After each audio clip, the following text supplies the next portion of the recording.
Well, the speech has, of course, had to be limited because for lack of time.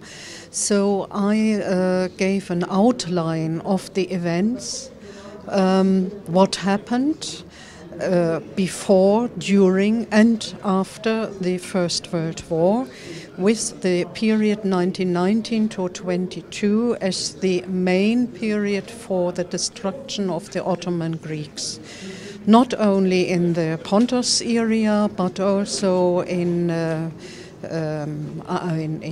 Ionia, in other parts of the Ottoman Empire.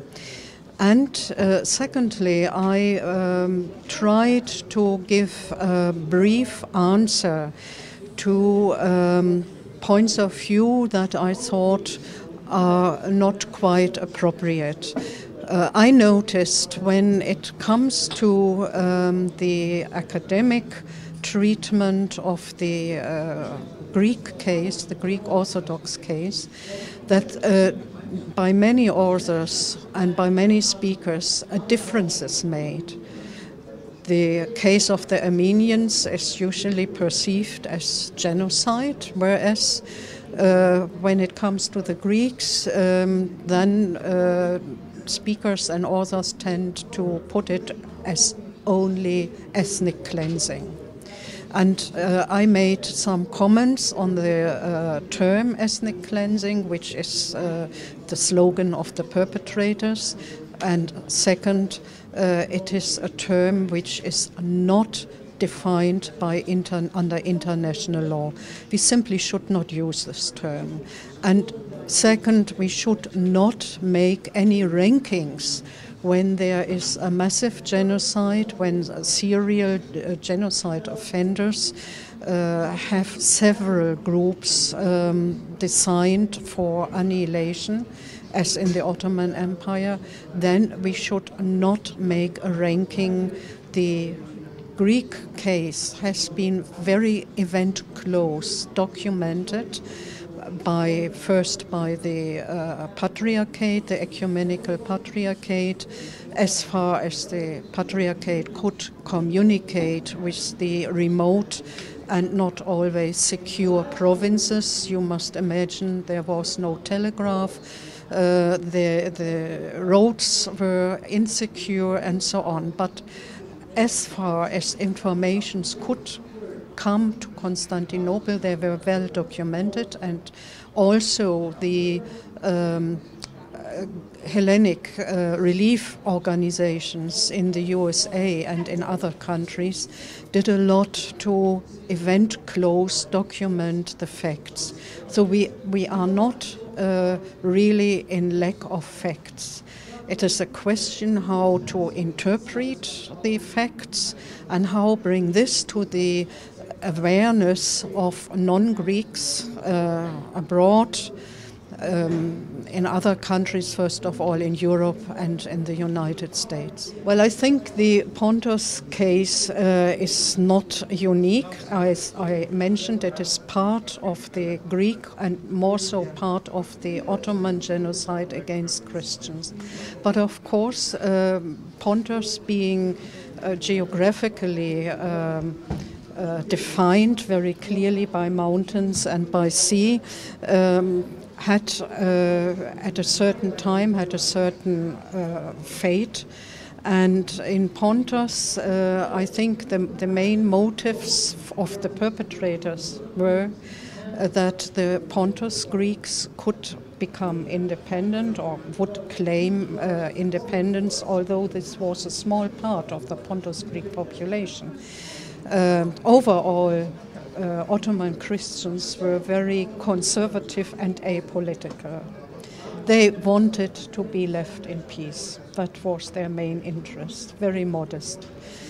But this little active part of the Pontus Greek population was misused as a pretext for genocidal intentions which existed already. In particular, the genocide against the Greeks developed earlier than that against the Armenians.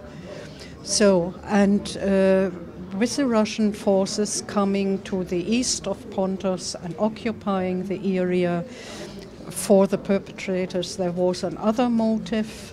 They also misused the self-defense attempts of the Pontus Greeks. Not only in Pontus, Greeks tried to self-defend, or Armenians, but in Pontus they had certain advantages of the territory. They could go into the mountains, try to hide themselves in caves and so on, although these sometimes became death traps when they were besieged and burned in these caves. I know that Pontus Greeks, with their developed diasporas, are very active, more active than other Greeks from the previous Ottoman territories. But you must become even more active. You must actively go in the diasporas, not so much in Greece, go into the structures of the given countries and put forward your demands for recognition. And I highly recommend to connect this demand for recognition with the issue of prevention, because in my view, demanding recognition of previous genocides, in particular those before the 1948 UN Convention, is a part of prevention. It is a clear message to perpetrators: no, we do not forget. I recently studied quotations from genocide perpetrators such as Stalin, Hitler, Talat. And they all are convinced that humanity has a very short-lived memory. So that is their speculation. It will be soon forgotten. Remember Hitler's words in that aspect. Who today speaks of the genocide against the Armenians? He said that just few weeks before Germany went against Poland, and at a time when he was instructing the military commanders of the German army. Who today remembers the Armenians? Said in 1939, the Armenian genocide was in 1915. So Hitler believed short-lived is human memory. And if Armenians or Pontus Greeks or other Greeks from the Ottoman territories, even more than 100 years later, demand recognition, speak about the events, it is a clear message. No, human memory is not short-lived.